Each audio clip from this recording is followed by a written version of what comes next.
girls' education is central to sustainable development. This is a known fact. As boys are being pushed to climb the education ladder, so must be done for girls.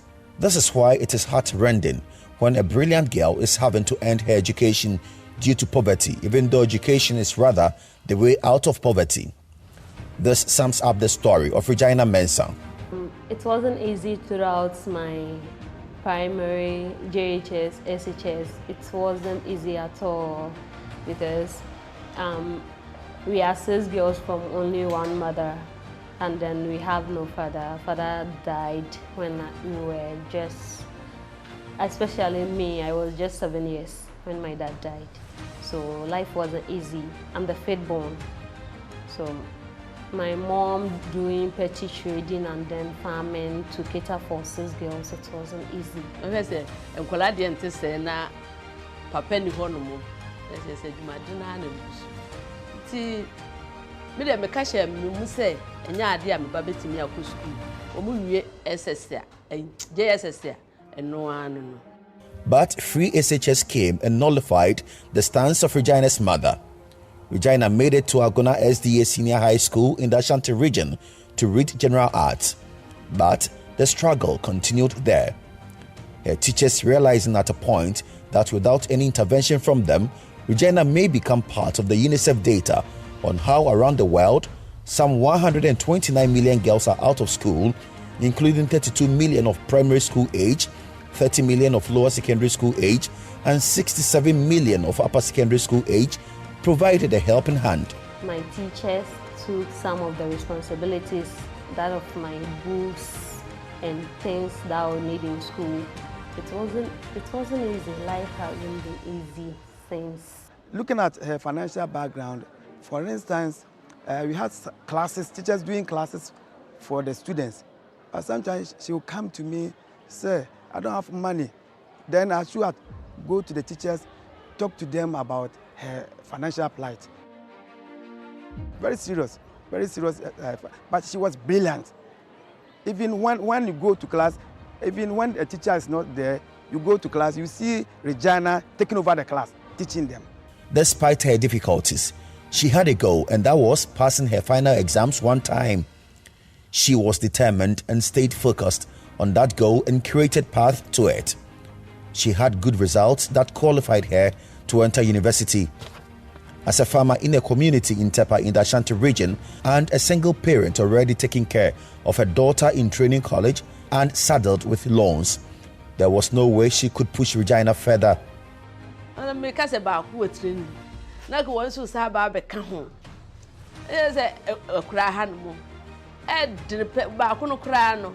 Say me chef is bi I just am ko bobo sia no masa ya dwuma kakran teten kakran nti say me wo lo mu a me gilo na me de be kwagia na my yede me de akotu office no my yen kakran na me de ateten nti enru busumi nsia no na masa akwa akwaji. Recognizing the challenge at home, Regina agreed to go and live with an auntie and help her run her food joint at Asinbreku in the central region. Through that, she saved to buy university admission forms. I completed school 2021, and then if we check, it's 3 years now.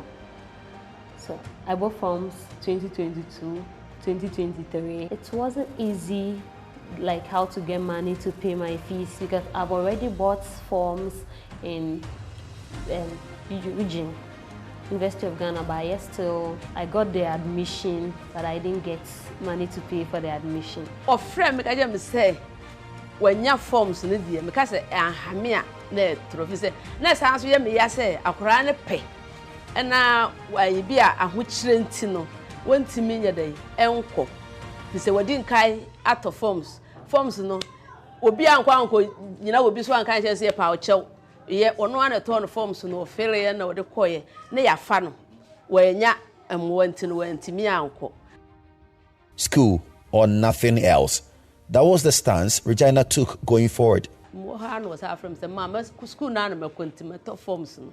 Monsieur Mate. What do you talk? Or 20 Mohan or friend say, one more in your school, now one more. Cornelia, a dreamer may suit me swing. She said, now, a do one, a thousand so, and I will not so. I know I didn't, no support for her means She needed to still work, earn, and save towards supporting herself one day. Then, at the food joint one day, the GNPC Foundation team showed up. They were checking on one of their projects in Asing, so they came around to buy food from our spots. Then they met me through conversation, and then they asked me when did I completed school, and they asked me a lot about myself during education, and then I explained some to them, and then they got interested in my story, and then they asked me about that. Do I want to continue my education? In fact, I was very happy to hear that word, do I want to continue education? I said, yes, seriously, I want to continue. And then my uncle's wife said, that's the only thing she wants. Was it favor that located her at that very moment, or it was sheer coincidence? What would have been the story if the GNPC Foundation team rather went to a different food joint? Is it a case of can anything good come out of Nazareth? But in this case, could anything good have come from a food joint? A big yes this time. They said they are going to help me to pursue my education here in University. It was an exciting day for me. It was like, am I dreaming? How? From there, they took my number and then they left the spot. I asked my auntie, is it going to be, is it okay? Like, I don't understand. Am I dreaming? Or they will do it? He said, God has spoken and no one can bring it down. Regina made things easier for the GNPC Foundation team to support her. As she did every year, she had already bought the forms and secured admission there to read BSc Human Resources. But as has been the case, she had never had money to pay the fees. This time too, the deadline for the payment of fees was due. I got admission on the 8th of January. And then they said, I got admission on the 6th. They said on the 7th I should pay, 8th I should come to school. It wasn't easy. I told my mom, by now I've only saved 2,800. I don't know how I'm going to get this fees because it was 4,000 plus. So my mom told me, don't worry, God will provide. So that day I sent my admission letter to Mr. Ernest that I've gotten admission. He told me, okay, he will get back to me. So okay. So I told my mom that they said they will get back to me. Okay. My mom, it was only 24 hours for me to pay the fees. So my mom had to go and take loan from somewhere and add it to the money I was having, and then I paid my fees.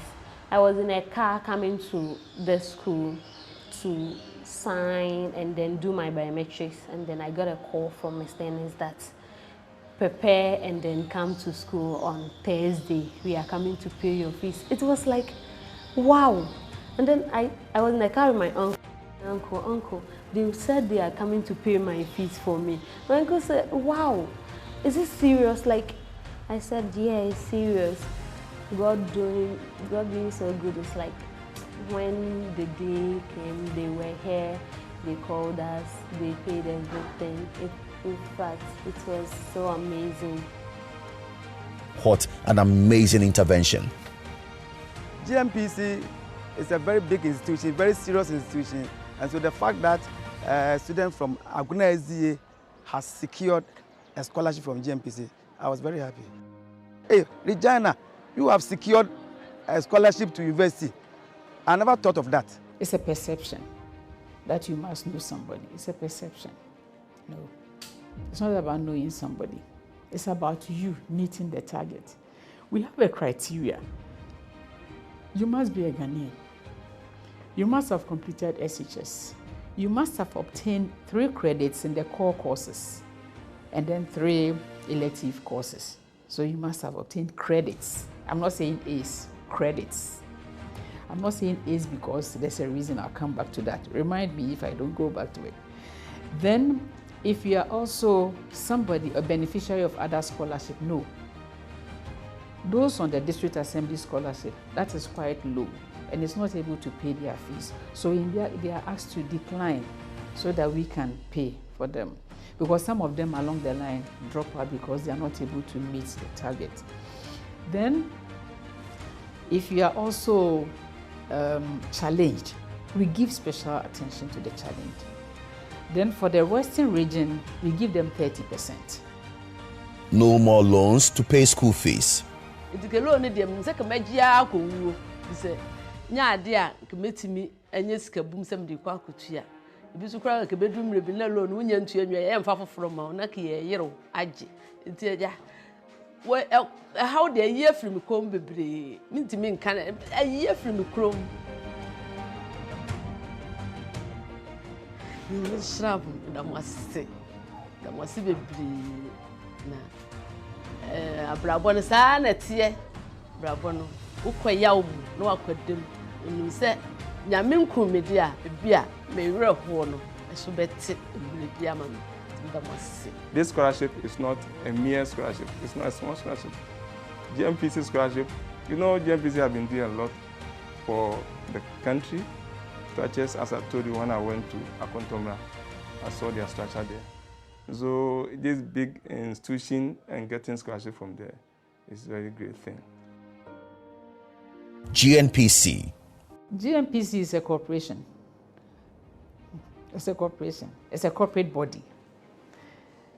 But the people in it make it GNPC. So how do we feel giving the scholarship? In fact, I can't explain this one. It is so satisfying in the sense that, one, we are increasing the workforce of the Ghanaian economy. We are increasing the workforce. Otherwise, we have to bring expatriates and we'll be paying more. In that case, we are saving our economy. Great job you guys are doing. I think it's really nice that we're changing the story. We're changing the rendition of individuals and groups, and many of them, you wouldn't believe it, it's not just those from far away. There's some who are in urban slums in Kumasi and elsewhere in Accra, whose stories have been changed by virtue of the fact that, you know, they've been offered a future. And this, for me, is the way to go. If GNPC were human and stood before her at this moment, if I have clothes here, I'm gonna tie you at my back and then walk around the school everywhere that I could to show you how appreciative I am. Indeed, we are the National Oil Company. GNPC is proud to say that we are reducing poverty. Proud to say that we are making Ghana proud. It's proud to say that we are making the individuals in Ghana very confident in themselves and becoming independent because of the education and the scholarship that they have benefited from GNPC. So that is GNPC for us.